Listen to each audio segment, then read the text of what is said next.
இந்த தில்லை சிற்றம்பலத்திலே சிதம்பரத்திலே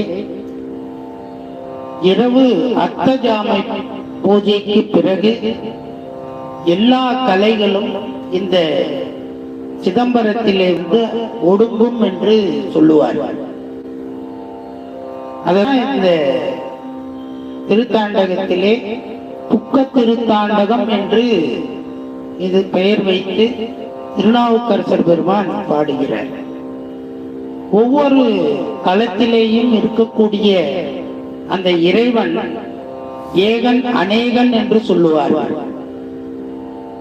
இந்த அநேகமாக இருக்கக்கூடிய இறைவன் ஏகமாக இருக்கக்கூடிய அந்த இடம் தில்லை சிற்றம்பலம் என்று இந்த பதிகத்திலே நமக்கு பாடி பாடி மகிழ்கிறார்.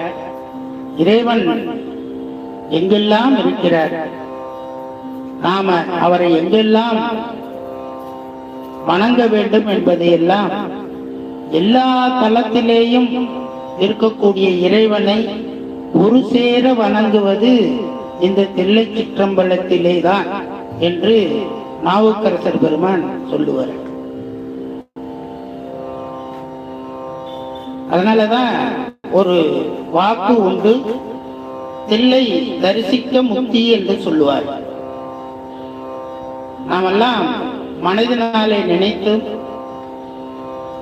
நம்முடைய உடம்பினாலே கைகளினாலே வணங்குவது இந்த தில்லையை வணங்கினால் நமக்கு முக்தி என்பதை இந்த நாவுக்கரசர் பெருமான் நமக்கு பாடி பாடி மகிழ்கிறார்.